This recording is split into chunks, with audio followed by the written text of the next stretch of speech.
Hello and welcome. My name is Peace Mitchell and I'm co-founder of Women Changing the World Press. Before we begin, I would like to pay my respects to the traditional owners of the land that I live and work on, the Mamo people of North Queensland. And I would also like to pay my respects and acknowledge traditional owners and elders past and present right across Australia and the Torres Strait. Well, I'm very excited to be here today to celebrate our new book, Authenticity and Action.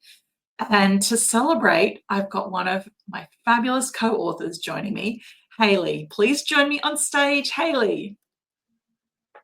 Hello, it's so good to be here. Thanks for having me. Oh, it's great to have you here, Hayley. Now, for people who haven't met you before, I would love you to introduce yourself and tell us a bit about you and the work that you do. Sure. So my name's Hayley. I'm a veteran spouse. My partner served for 24 years in the Royal Australian Navy. I have two wonderful little girls, Evie and Alice. So Evie is 8 and Alice is nearly 6 years old. So I'm a veteran's mum as well, veteran child mum. My background is a lawyer where I specialised in human rights and workplace incidents. And what else about me? I love chocolate and I'm positive. I'm a half glass full person. And and so I'm also actually, I probably should mention that I'm also the founder and CEO of Defence Kids, which is a charity that supports and empowers military families. So that's me in a nutshell. Incredible, Hayley, and what an incredible organisation you founded as well, which we'll talk about a bit more during our chat. But to begin with, I'd like to start with your title of your chapter for Authenticity and Action. And your title was From Love, Finding Purpose, Creating Change. Can you tell us why you chose this title for your chapter? Yeah, sure. So I think for me, it was really important to show my journey and to really talk about where this all began, because we've now established a bit of a movement with Defence Kids and supporting military children.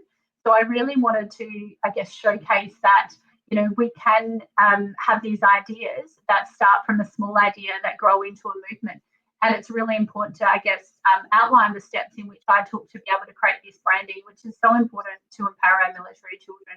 So that's sort of, I guess, why I chose that chapter name. It's really, to empower other people to, be themselves and take a leap of faith and put their ideas into action. Yes, I love that. I love that. And your chapter was so beautiful. You talk about your childhood sweetheart, and there's a line in at the start of your chapter that says, "Everything changed the day I met Bradley." Can you tell us about meeting Bradley and that time in your life? Yeah, so this is obviously deeply personal, so you can see my eyes are already watering up. This is what happens when I talk about my family.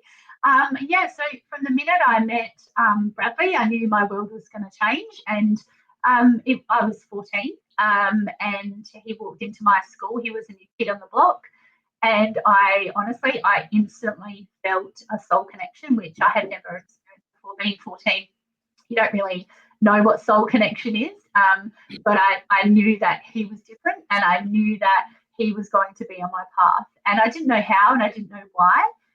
That he was important to me at such a young age, but I knew he was going to be impactful. So from the minute I met him, I just knew, and so my life is amazing because of that initial meeting. I love that so much. It's so beautiful that, you've been together for so long, but it's still such a special memory for you. However, he was only 16 when he decided to join the Defence Force. 17. Oh, he was 17. Can you tell us about this?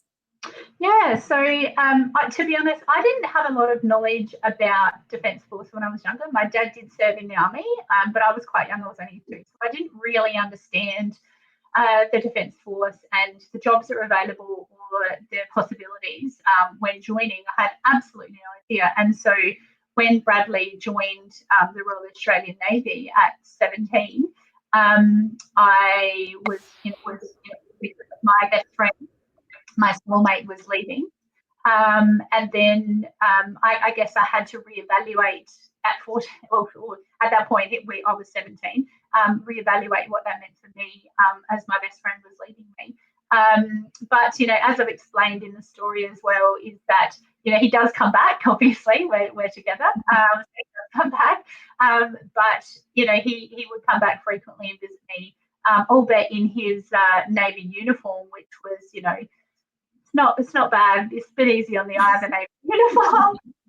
So so he would come back regularly and visit, and every time it was a struggle for me. Like, I loved seeing him, and every moment that he came back, I felt something, that there was a connection, and I knew that he was supposed to be with me, but he would leave again, and then I would have to deal with those feelings of sadness, complete sadness and grief. I would literally grieve every time he would leave. That's so hard. That grief that just is such a big part of your life every time he comes back. And so young to be able to do that at 16, and 17 and 18 and 19. I was so young to be able to, articulate grief and then work through those emotions at such a young age. It was definitely difficult. Yeah, it's so hard. And then in your chapter, you talk about motherhood and the impact of deployment then as well. Can you tell us more about this time of becoming a mum and explaining it to your children? Yeah, so I think it's interesting because I hadn't really experienced this before. So, being a mum for the first time was really, really exciting for me. And I had my soulmate there to be with me with my first child, and everything was really exciting. But then he was posted to another state where we got separated due to COVID, as many families did. And so we had, it was hard. Like and look, many families can relate to this with the separation, because I think we had 3 months, which is really short in a posting, I will say, for the separation. We made the decision for our family to move together because I think it was just in the best interest for the children at that stage. So I had to, I guess, pivot and talk to my children, who were very young, about why their dad was away and the importance of service life, and why we have chosen this life, and the importance of protecting our community and Australia and our wildlife, and why we do what we do. So, and I guess that's why originally I created My Dad's in the Australian Navy, was so that I could educate my children and make sure they maintained connection with their dad whilst he was away. So that was really important to me, to be able to have a resource to be able to support their relationship. Yeah, that's amazing that you created that resource, and you initially created it for your own children, but it quickly grew to something much bigger. Can you tell us about the journey and how it started with Defence Kids and where it is now? Yeah, so when I first created the story, as I said, it was only supposed to be for my child for a Father's Day present. I created it, I wrote it, I had some illustrators on board. So it was quite a simple project that I did whilst I was on maternity leave from law, and I gave it to my partner for Father's Day. And he was obviously quite overwhelmed with it because it was quite specific to our family. And he posted it on Facebook on his private page, and we had 200 messages saying, "Can we please purchase this book?" To be honest, I didn't realise there was this much of a need, and so I thought, well, I've got to support these families. If they're going through what I'm going through and they want that connection with their families, of course I'm going to provide the book. So I was just sending the book out to all the families that were requesting it. It's now grown substantially. So we have 7 books and a graphic novel for teenagers. For younger teenagers. So that's been really cool to be able to support those families. Those books we've now distributed over 18,000. Can you believe it? It's unbelievable that we're even having that much of an impact. The stories are being shared internationally. So we have families that are being deployed all around the world that are bringing the books with them to read with the children overseas and then recording themselves reading them and sending them back. So it's maintaining that connection, which just honestly brings tears to my eyes to be able to have that influence in those families. I think is just, I'm so privileged. I really, really am to be able to help. So from that, we have lots of other initiatives. We've now created a charity, which is really exciting. We have a beautiful board of passionate lived experience people who all understand defence and veteran life, military life. So that's been really, really exciting too. We've developed some beautiful characters, as you can see on my T-shirts. So we have some merchandise now that we sell, again, to create connection between families and also to make sure that these children are seen, because quite often they're forgotten about. We talk about veterans, we talk about spouses, but we seem to forget defence children and military children sometimes. They're just overlooked. So from then, we've now created this world of empowering young people. And, you know, we're having such a beautiful impact. We work closely with a lot of people. We collaborate with the government, with organisations. We've had, you know, we've now got the first Veteran Families Day in South Australia, where we've worked closely with South Australian government to implement that. So that's really exciting. We just had our second year. And we've also, we're the first state in Australia as well to implement a school enrolment tick box that identifies defence and veteran children. So some of the other states just identify defence, but we identify all military children now in South Australia. So, you know, this is the impact of defence kids. You know, we talk a big game, but we also action what we're going to say we're going to do. And I think that that's amazing for our children. You are absolutely incredible, Hayley. And, you know, it all started from this one book that you wrote for Father's Day for your husband to now 18,000 people all over Australia and beyond are reading these books. And I absolutely love that people are being deployed and then recording themselves reading the books to keep that connection with their kids as well. I feel like that's something so special. And I hope you feel so proud of what you've created and the meaning that this has for these families. It's really beautiful. Yeah, I think it's a little bit, I'm very much I'm impact and results driven, and I think that's a little bit my law background as well. And so for me, it's I know that I need to stop and pause and appreciate that celebrate the times of success. I find that extremely difficult because I'm just looking for the next thing to be able to support these children. You know, there's always the next thing. We keep saying in our board that we're not going to add any more to the bingo card for this year, and we always do every week, you know. But it's important because nobody's doing this work. There's this massive gap for children. We need to be celebrating them more. And I think that's why our connection events have been really, really important.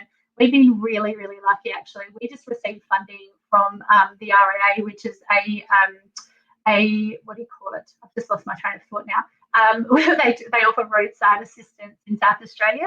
They've just given us a funding to fund our first Veteran Families Day here in November. So we're really excited. You know, we have this amazing support from these amazing people and organisations that really understand what we're trying to do. So I think that that's been amazing. And even our graphic novel, that was we had that and created that because of a grant from Richard or RSL. You know, we couldn't have done that alone. And I think that's really the importance of what we're doing, is that we are getting support from community. They are helping us to achieve our goals. And honestly, we couldn't do this without them. So yes, we're having an impact, but honestly, it's the powerful team behind us that we have that is just pushing us forward and saying, keep going, we'll support you. And what do you need to get, you know, for us to help you get you there? So we're so thankful, honestly. We've just got such amazing community. I love that so much. A big part of what you also do is the advocacy work that you do. Can you tell us more about this kind of work and why this is really important? Yeah, so we do a lot of advocacy with state and federal government. So we work closely with Department of Veterans Affairs. And we also work with our state government, Minister Joe Sockhart here in South Australia, who is very, very supportive of what we do.